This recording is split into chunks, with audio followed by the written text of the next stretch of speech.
जय हिंद दोस्तों, स्वागत है आपके अपने YouTube channel Ajay Shashi study point में। आशा करते हैं दोस्तों आप सभी स्वस्थ होंगे, आपकी पढ़ाई भी बहुत अच्छी चल रही होगी और फाइनली यूपी गवर्नमेंट के तरफ से आपकी फॉरेस्ट गार्ड की न्यू भर्ती की ऑफिशियल नोटिफिकेशन कल शाम को ही पब्लिश कर दी गई थी, लेकिन थोड़ी सी डिले हो गई इसके सिलेक्शन प्रोसेस और इसके सारे चीज़ों के बारे में अच्छे से जानकारी इकट्ठा करने में। चलिए फाइनली हम लोग कंप्लीट इन्फॉर्मेशन के साथ आज के वीडियो में आपके पास अवेलेबल हैं, तो आप वीडियो को पूरा वॉच कीजिएगा। आपको इस वीडियो में सारी डिटेल्स हम लोग शेयर करेंगे और साथ ही साथ आपको कुछ बुक भी सजेस्ट करेंगे जिसके द्वारा आप आसानी से फॉरेस्ट गार्ड के जॉब्स को पा सकते हैं, इसके रिटेन को क्वालिफाई कर सकते हैं। तो चलिए भाई आज की क्लास को शुरू करते हैं, लेकिन उससे पहले अगर अभी तक आपने हमारे चैनल को सब्सक्राइब नहीं किया है तो चैनल को सब्सक्राइब कर लीजिए और बेल आइकन को ऑन इसलिए करना है ताकि वीडियोस की नोटिफिकेशन आपको आसानी से मिल पाए। चलिए आज की क्लास को स्टार्ट करते हैं। आप सभी को पता है कि यूपी के तरफ से, यूपी भर्ती बोर्ड के तरफ से आपकी न्यू भर्ती दी गई है और ये आएगी यूपी SSC फॉरेस्ट गार्ड और साथ ही साथ वाइल्ड लाइफ गार्ड रिक्वायरमेंट 2023 की भर्ती आपकी आई है, जिसमें अगर हम लोग बात करें कि टोटल कितने पद के लिए भर्ती आई है तो टोटल 709 पद के लिए भर्ती आई है, जो अपने आप में काफ़ी बेहतरीन पद के लिए भर्ती आपको इस बार निकल के देखने को मिल रही है भाई। अब देख लीजिए कि टोटल 709 पद जो है वो किस विभाग में और किस कैटेगरी में कितने पद डिवाइड किए गए हैं। तो देखिए टोटल 2 विभाग की भर्ती है, एक तो फॉरेस्ट गार्ड की है और एक आपकी वाइल्ड लाइफ गार्ड की है।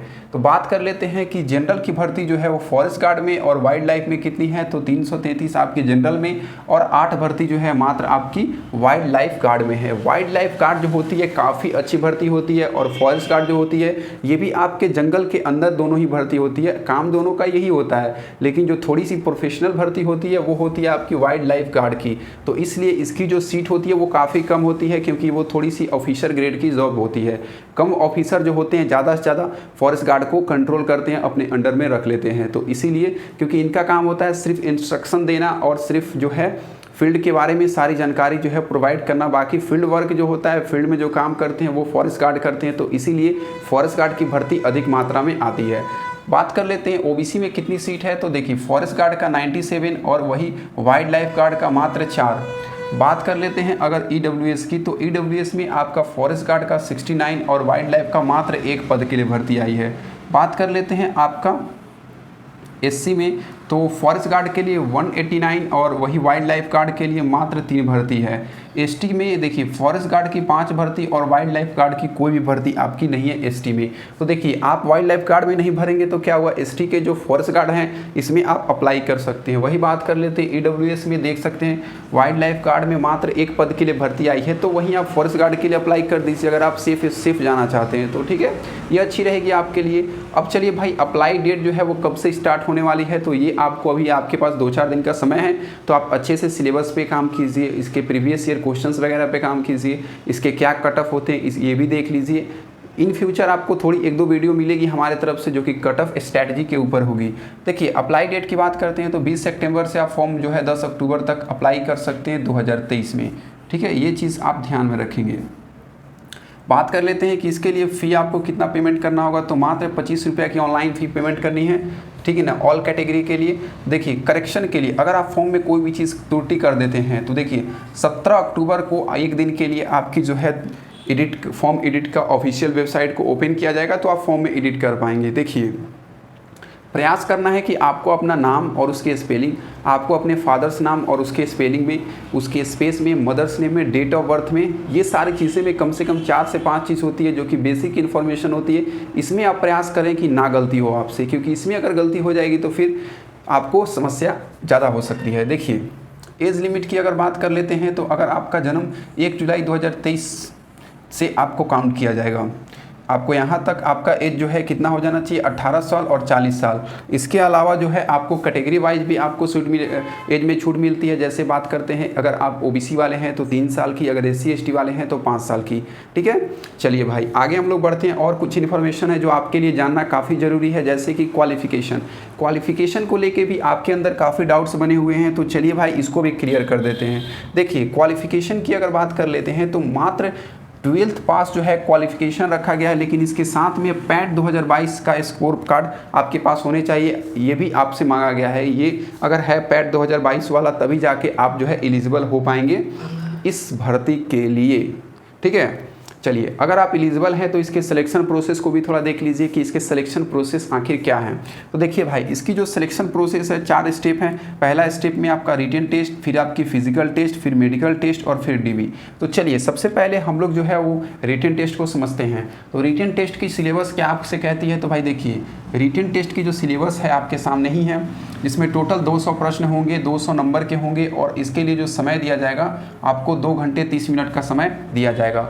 अगर निगेटिव मार्किंग की बात कर ले तो आपका 1/4 जो है वो निगेटिव मार्किंग रखा गया है और टोटल 200 प्रश्न जो होंगे उसमें से हिंदी के तो 80 प्रश्न होंगे। बात कर लेते हैं आपके जीके के 60 प्रश्न होंगे, वही बात कर लेते हैं रीजनिंग के 60 प्रश्न होंगे। तो अगर आपको मैथ्स से और इंग्लिश से डर लगता है तो यहाँ पे मैथ्स और इंग्लिश से आपसे क्वेश्चन एक भी नहीं पूछे जाएंगे, आपके सिलेबस में भी नहीं है, आपको पढ़ने की भी कोई ज़रूरत नहीं है। मात्र 3 ही सब्जेक्ट है। तो देखिए रीजनिंग सबका अच्छा होता है और आप यूपी, बिहार, झारखंड, मध्य प्रदेश, दिल्ली के बच्चे होंगे तो भाई आपकी हिंदी भी अच्छी होगी।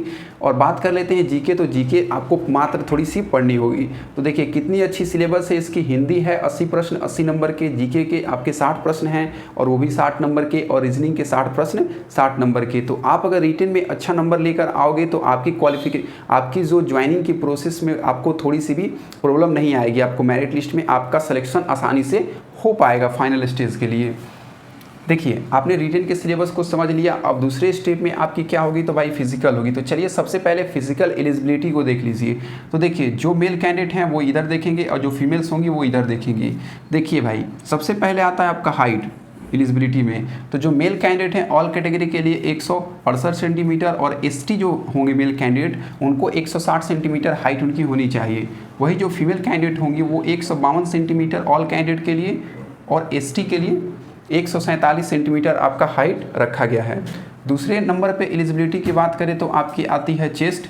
तो चेस्ट में अगर आप ऑल कैटेगरी के मेल कैंडिडेट हैं तो भाई देखिए 84 सेंटीमीटर मिनिमम और आपके 5 सेंटीमीटर जो होते हैं वो एक्सटेंड होने चाहिए। ये आपके चेस्ट की एलिजिबिलिटी रखी गई है।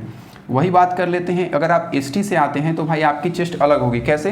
82 सेंटीमीटर मिनिमम, इससे कम तो आपको मेजरमेंट किया ही नहीं जाएगा। और इसके बाद 5 सेंटीमीटर आपके चेस्ट में नॉर्मल में और फुलने के बाद जो है मैक्सिमम और मिनिमम में 5 सेंटीमीटर का अंतर होना चाहिए।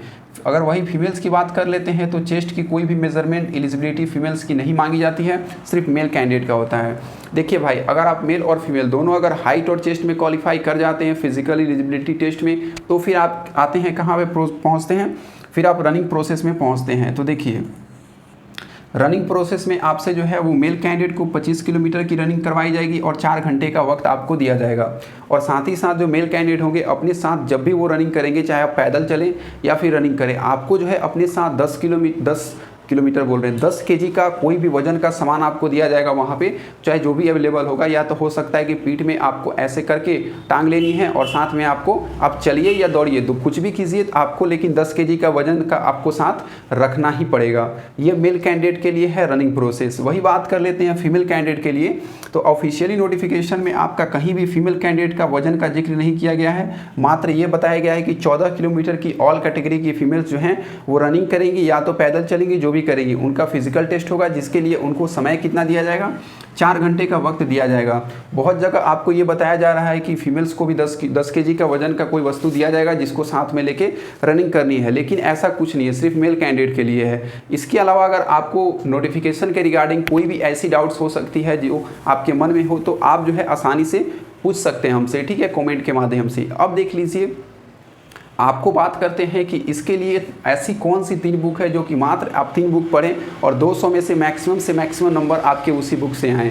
तो सबसे पहले रीजनिंग की बात करते हैं 60 प्रश्न के लिए। तो देखिए भाई रीजनिंग के लिए सबसे जो अच्छी और प्यारी बुक है वो है आपकी अरिहंत पब्लिकेशन की आर.के. झा की एक पतली सी रीजनिंग की बुक आती है, जिसमें आपको प्रीवियस ईयर और न्यू पैटर्न पे आपकी रहती है। साथ ही साथ आप सभी को ये बता दें कि उसमें सारे चैप्टर्स आपको दिए गए हैं, चाहे जितनी भी चैप्टर्स रीजनिंग की होती है, और उस चैप्टर्स को बिल्कुल टाइप वाइज आपको अच्छे से उसमें समझाया गया है। तो उस बुक को आप रीजनिंग के लिए फॉलो कर सकते हैं, काफ़ी बेहतरीन और काफ़ी प्यारी बुक है। अब हम लोग बात करते हैं आपके हिंदी के लिए तो देखिए, हिंदी के लिए आपको अंकित भाटी सर की जो न्यू एडिशन बुक होगी वो आप परचेज कर लेंगे तो आपके लिए बेस्ट और इनफ होगी।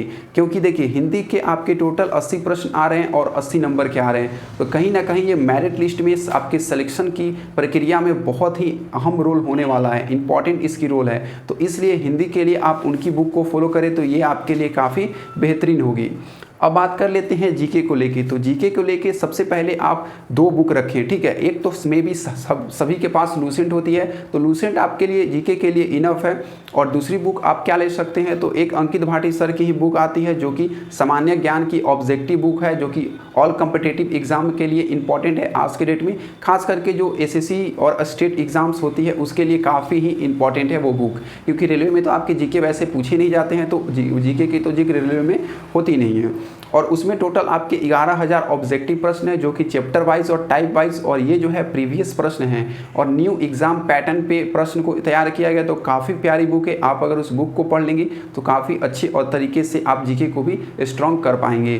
बाकी अगर आप बोलेंगे तो अलग से एक स्ट्रैटेजी वीडियो हम लोग लेकर आएंगे जिसमें जीके और साथ ही साथ आपको ये भी बताएंगे कि भाई आपको क्या पढ़ना और क्या नहीं पढ़ना है, कौन कौन से चैप्टर्स आपके लिए काफ़ी इंपॉर्टेंट है, आपकी प्रीवियस ईयर की कट ऑफ क्या गई थी, और भी एक्सेट्रा जो भी आपके लिए इंपॉर्टेंट होगी। फिलहाल ये क्लास को हम लोग यही ख़त्म करेंगे क्योंकि आपकी सारी इन्फॉर्मेशन हम लोगों ने आपसे शेयर कर दी। चलिए भाई, जय हिंद, जय भारत, फिर मिलते हैं अगली क्लास में।